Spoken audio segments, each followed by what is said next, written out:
Peace, family. Y'all know who it is. It's Bakari Lumumba, back once again, the progenitor of LumumbaSpeaks.com, a Black empowerment initiative where we believe in always betting on Black. Back once again with another video with a special guest. We have the #1 social worker trainer, the Afrocentric social worker, a member of my hometown. Shout out to the DYT, Dayton, Ohio, 937, none other than Sister Manicka Thomas. How you doing today? I'm doing good. Thanks for having me. No problem. No problem. So we're going to get started, dive right in. But before we kind of get into the conversation about why Black mental health matters, tell us a little bit about your background, your education, and what led you to becoming a social worker and opening your own practice. Sure. So my background is in mental health. So right now I have a mental health private practice where I specialize in working with African-American children, youth, and families impacted by trauma. But when I was in undergrad, I didn't know what I wanted to do. I thought I either wanted to be an educator or some type of helping professional, but I didn't really know what. So someone suggested that I take an introduction to education and an introduction to social work course. And the introduction to social work course really fit with my values because it was all about advocacy. It was about understanding policies and systems and how that impacts people's lives on a micro level and macro level. And it was all about people having agency over their own lives. So, and then teaching them how to do that. So that is what started my interest in my path in social work. And then from that, I worked in a variety of different positions within the social work profession. So children's services, foster care, I worked in schools and then worked in higher ed. And then from working in those systems, I began to see how a lot of those systems weren't designed for African Americans to succeed and oftentimes kept them in a impoverished state because the resources that they were provided with, it helped them where they were, but it really didn't help them elevate to another level. And then I was seeing phenomenon that was happening not only in Dayton, but in Cincinnati and Baltimore, talking to social workers all around the world. So it was like, how is it that Black people's conditions are all the same in all of these different cities? It wasn't a coincidence. So then I started really looking into what happened to us, how do we get here, and then how do we move ourselves out of it using different frameworks than what we were traditionally taught in school. So that's how I developed the idea of the Afrocentric social worker from listening to the work of Manicka Thomas when he talked about centering ourselves and not operating on the peripheral of our lives. So I really like that idea and concept. So I wanted to integrate that into my work to say, what would it look like if we began centering ourselves and our own issues and solving our own problems from a perspective that didn't operate from the white gaze, but operated from us having agency in our own lives. So absolutely. Absolutely. And I'm going to pat myself on the back because I think I'm the one who put you on to Asante. So very good. So when you mentioned these systems and structures, particularly in the social work sphere, that inhibits Black progress, could you give some concrete examples for the viewing audience? Sure. So mental health therapy, for example, because we're really not trained in African-American history and culture, we have a very surface level understanding of why African-Americans do the things that they do. We're not really taught about the history of what we've experienced and then how that impacts our behavior present day. So you see a lot of interventions and a lot of therapeutic modalities being used without taking our historical plight into consideration or how we've evolved as a people. So mental health therapy is one. Children's services industry, where you see how certain stereotypes are used to define and describe families and family systems. And then when you're talking about removing children from the home, you have this whole idea about, is whooping your children abuse? So then if you don't have like the cultural context and understanding of why we do that or why we traditionally learn to whoop our children, then you might take that into a different type of context and consider it abuse, where it's not our intention to be abusive. That's just a learned behavior and adaptive learned behavior over time that we've learned to do to keep children in compliance. So it's those ideas around parenting, also around mothering and understanding women's pain tolerance. So not really having a good understanding around that, and then ascribing certain characteristics and ideas to women and mothers, not really understanding who we are as a culture and as a people. Okay, very good, very good. And so you call yourself the Afrocentric social worker, and you touched a little bit on what brought you to that. Of course, the teachings of Molefe Asante, Afrocentrism. Yeah. But how does that differ from standard or traditional, so-called traditional social work practice theory and so on and so forth? Well, we're not taught Afrocentricity within our social work programs. We're not taught that as a model of social change. We're not taught that as a way for African Americans to center ourselves to solve our own problems. So when we're taught and introduced to problems, we're not taught problems from a systematic perspective that impacts a particular group of people at a higher rate. So we know that things impact African Americans at a much higher rate than they impact other groups, and then they have a more devastating impact. But when we're trying to provide interventions, we're learning about substance abuse, alcoholism, drug addiction, domestic violence from a very Eurocentric framework. And it's not really considering how that impacts us as a community.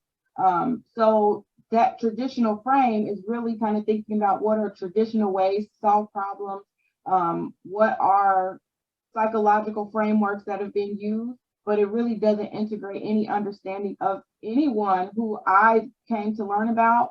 Dr. Joy DeGroo's work, Marimba Ani's work, and his work. So none of that was integrated into my education as a social worker. Those were things that I had to learn after I graduated. Wonderful. It sounds like you may need to start a movement to create a Black canon in social work, right? That may be the case. So you're also a social worker, social work trainer. So tell us a little bit about that and how you got into training social work, because I'm presuming it came as a result of the training you got from a Eurocentric standpoint or frame of reference. But if you could. Yeah, so it was twofold. So one, I wanted to be able to have the opportunity to educate social workers around what we're talking about now, the whole idea of Afrocentricity. What does it look like to integrate that as a model into your work if you choose to do it? And what does it look like to not always use a Eurocentric framework to understand the behaviors and culture of African Americans?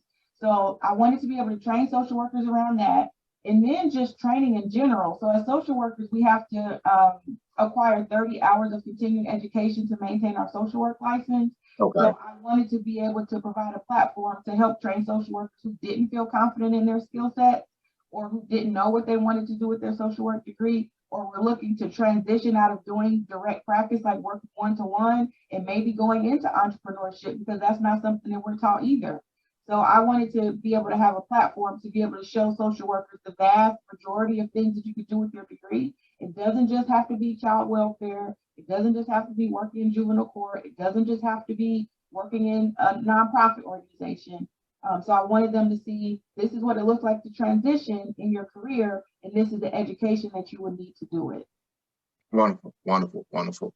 So talk to me about, have you had any experiences where you had to push back against some negative stereotypical characteristics of Black people? And if so, what were those negative stereotypical characterizations, and how did you do so? Right. So because I work primarily, the population that I work with are low-income families. So I mostly see clients who are on Medicare or Medicaid, or are receiving some type of public assistance. So with that is this mentality that people don't want to change. They don't want to do better. They don't want better for them, for their lives. When that's actually not the case. When you sit with people in therapy, you learn that it's not that they don't want to do better. It's sometimes their vision is so limited, they don't see or foresee how they can do better, or they might want better, but they don't know what that process looks like to get there because they've never seen what success looks like. And sometimes they can be so beaten down by the day-to-day things that happen in their lives that they're strictly living in survival mode. So they don't take the time to really sit down and plan out what their lives look like. And sometimes they don't even think far enough ahead in their lives to believe that they can reach the goals that they want to accomplish. So oftentimes it's not about will and desire. It's just your mind has not wrapped itself around the ability that you can succeed. So I started having people think more about self-efficacy, your belief in your ability to do something, not necessarily that you want to do it or not, but do you even believe that you can accomplish it? So that whole idea of the will or the want to do is something that I noticed that I have to challenge against. And then just interventions when it comes to dealing with the behaviors of Black boys and Black girls in a school setting or in a community-based setting. So how we ascribe, this happens within and outside of the community, how we ascribe certain behaviors like kids are bad, or they are spoiled, or kids don't have feelings. So it's things like that that we sometimes say about children where we really don't understand the development of children, and we don't really give them space for emotional expression, or we label it as defiant or just wanting to do what they want to do, but we don't understand the traumatic events that could have happened in their lives that created that behavior. So I started having people think about what is the function of the behavior? What is the behavior trying to communicate, instead of judging the behavior for what it is at face value. Wonderful. Well, that is a lot. That is a lot. But I know oftentimes, you know, I work in the community, go to the gym, you're at a rec center, and this young man there, and we tend to be more rambunctious than most, right? Yeah, and so, yeah. but I always tell people, and you could correct them while also encouraging them. Absolutely. Hey, young man, you know you better than that. So that's correction and encouragement. Oh, I am better than that, right? So really focusing on that Kuji Shakalia, the self-determination. So this leads to another question. Do you incorporate the Nguzo Saba in your work with your African-American clients? I do. I don't name it as that because the concept, sometimes they have not been familiarized with the concept. Right. But I do integrate that into the work that I do. They just don't know that that's necessarily what's being done. But yeah, I absolutely do. Wonderful, wonderful. So this leads us to the major question of today's interview. Why does Black mental health matter? So I think for a multitude of reasons. One, I think because we have this historical trauma that we've experienced as a group of people collectively, if we want to be able to move to a different mental capacity, mental space, a different way of parenting, a different way of being in the world, I think there are a lot of things that we learned about who we are, what we deserve, that were not true. So one of the things that I participated in was something called emotional emancipation circles, where we learn how to facilitate that within our communities. And within the emotional emancipation circles, it talks about defying the lie. And it talks about the lie of white supremacy that is created for us to believe certain things about ourselves, that we have to work twice as hard, that we're inherently not worthy of getting things that we deserve, that we have to acquire all of these degrees and knowledge to be able to move ourselves forward. So all of these stereotypes that we receive when we speak up for ourselves, that we're being too loud or too unprofessional, or if we wear our hair natural, then we won't get a raise or a promotion. So it's like all of these lies that we're told about how we have to show up in the world, and it's defying those lies. So mental health is important is because it creates a space for us to examine those things that we've been told about who we are and what we deserve. And it gives us the ability to challenge those narratives and to be able to show up authentically in a way that honors who we are. And it helps alleviate the guilt that we sometimes feel for not showing up in spaces in certain ways. And then it also gives us the agency that we need to say, who do I want to be in the world without being defined by who other people are telling me that I need to be. So it does that for families. And then it really gets us looking at these patterns of behavior that have been adaptive over time. So one of the things that Dr. Joy DeGruy talks about in her book, Post-Traumatic Slave Syndrome, is she said we can't swallow whole that which we call culture because there's poison in the cookies, meaning there are things about our culture that we've adapted over time that we now call it culture, but we had to do it to survive. It was a way for us to be able to keep ourselves and our families safe. So it might not necessarily be a part of our culture, it was a part of our survival mechanism. Absolutely. So we have to be able to re-examine those things and decide, do we want to keep this as a part of our culture? Because culture evolves. And yes, it's fluid, absolutely. Absolutely, it's fluid. So things that we have done historically to survive might not be working for us in present day, but we have to be able to give ourselves space and permission to explore those things and then determine how we want to move forward. Absolutely, absolutely. Now, I think, so this leads to another question, right? What type of pushback have you gotten internally from our community regarding the mental health work, the Afrocentrism, and of course, being actually critical of some aspects of our culture that we would deem unproductive? Yeah, so it's mixed. It depends on the group. I mean, I know how we say all the time, Black people aren't a monolith. So you have people who are all for it. They're ready to learn. They're open to the fact that I didn't learn this in school. I didn't get this in my education. I do want to integrate this into the work that I'm doing because I think it will help me be a better practitioner.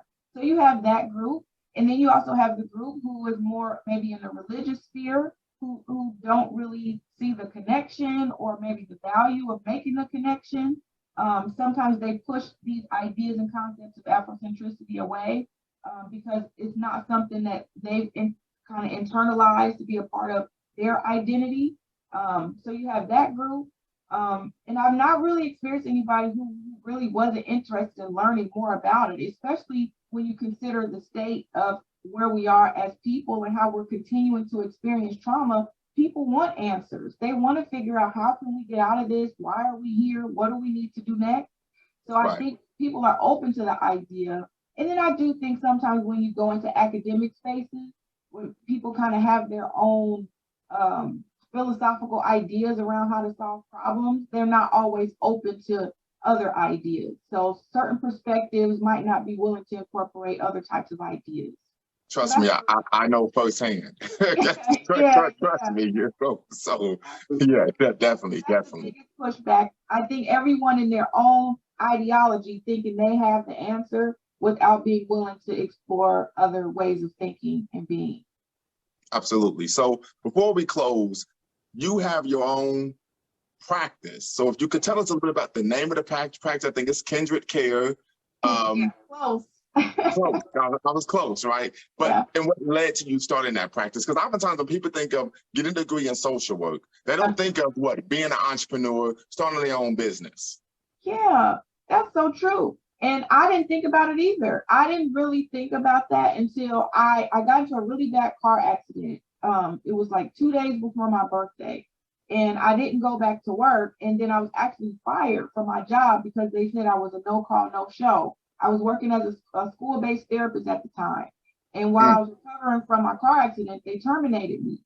So I ended up fighting it, and I was able to get my unemployment during that time. But it was at that moment that I decided to start my practice. I knew when I got independently licensed that I wanted to start a practice, but that was just like the fuel that was like, okay, if I'm gonna do this, I need to do this now, because now I have income coming in through unemployment. I'm able to just focus in on starting the practice. I can get my savings and things that I need to get it started.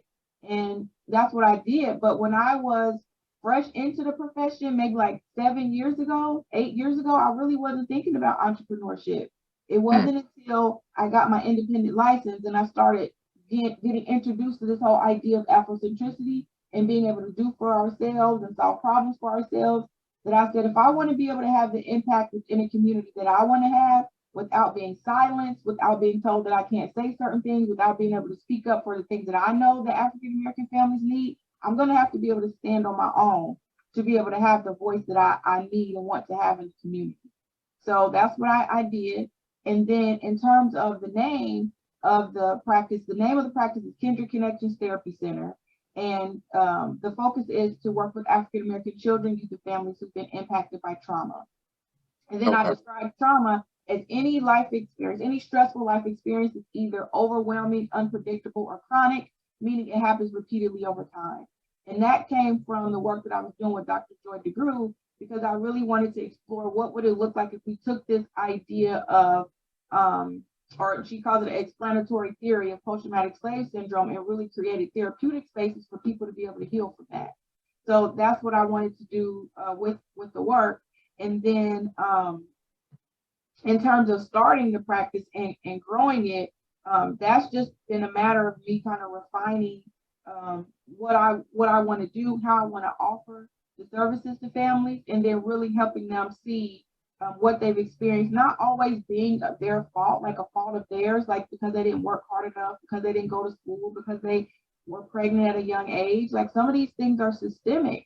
And sometimes people take on the guilt of what they didn't do or how their life turned out without understanding like the system was created and designed for you to be in this position. And that's the level of insight that I'm able to give to clients. But it's like, okay, now that you know that it was designed to do that, now with your intellectual property, you can design a different way of showing up in the world. You can redesign the design that fits within your life and purpose.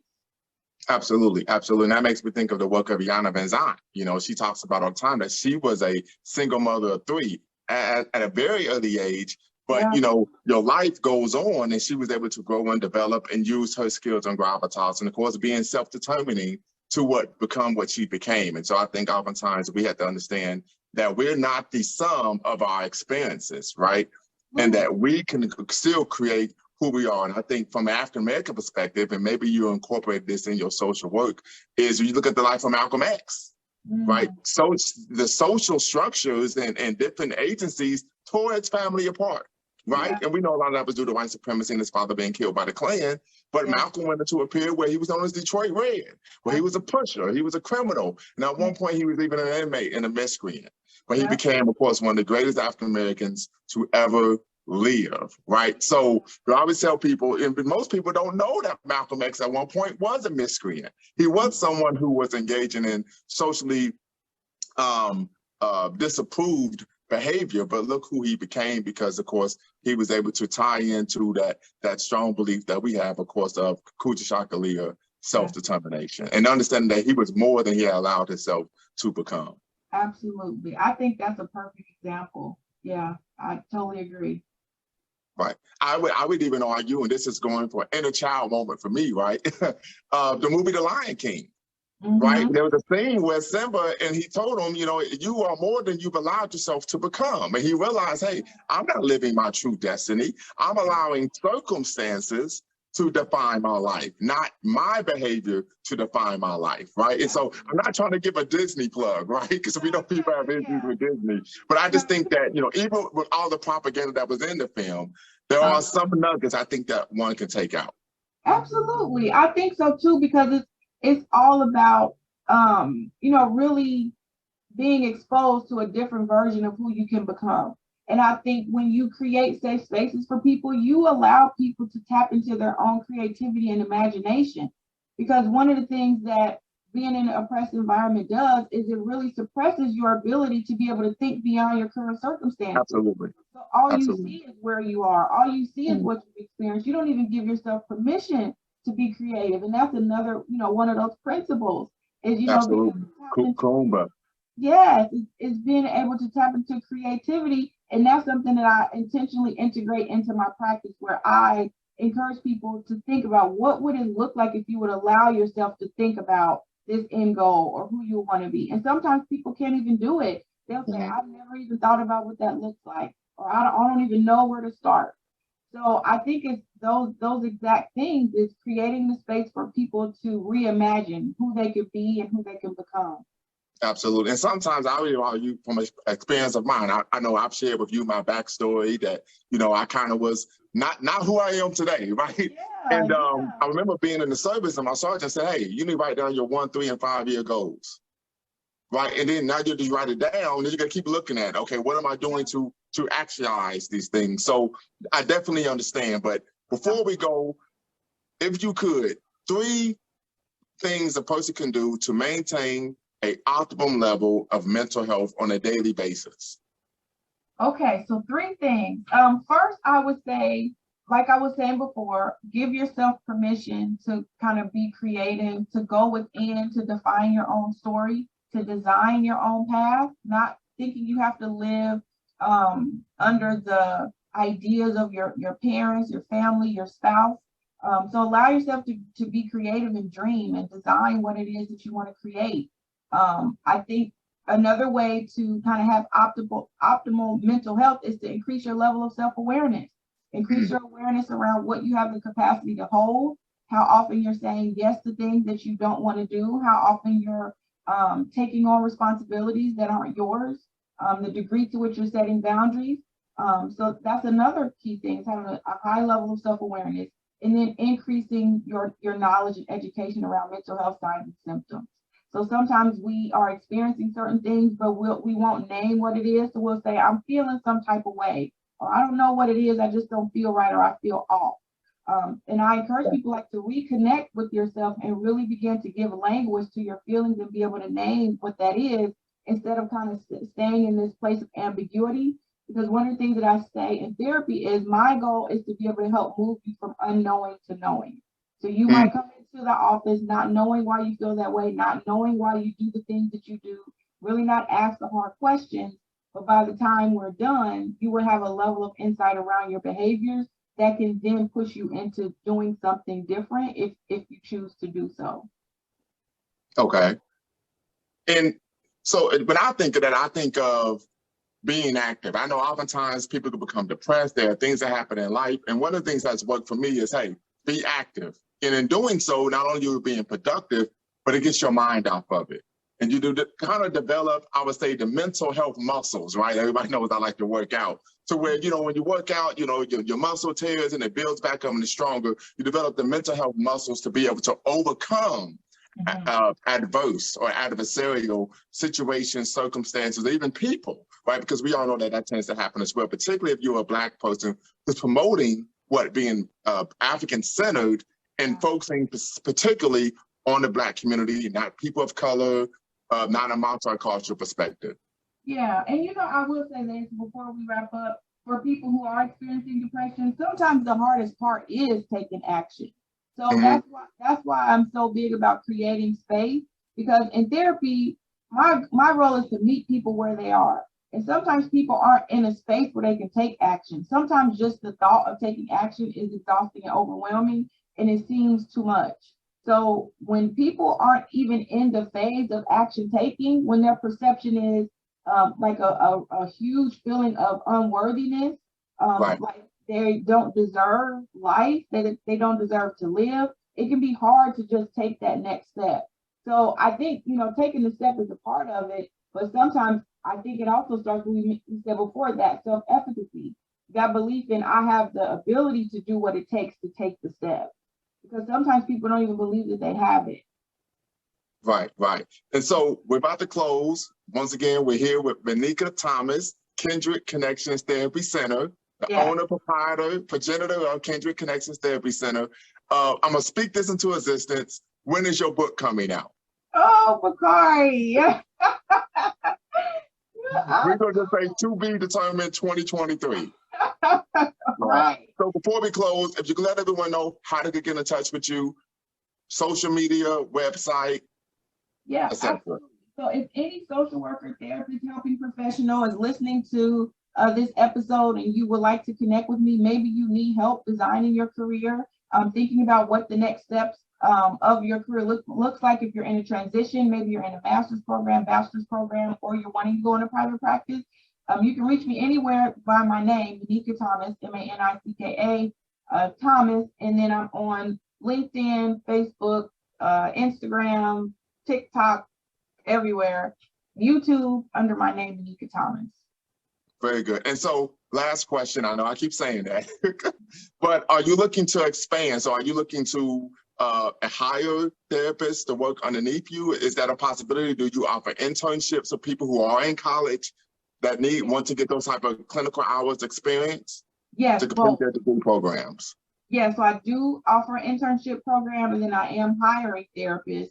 And then as far as training, I'm still offering the training for social workers as well. So if you're looking for social work training or an internship, or if you're a therapist looking to get started in the profession, we are hiring for therapists.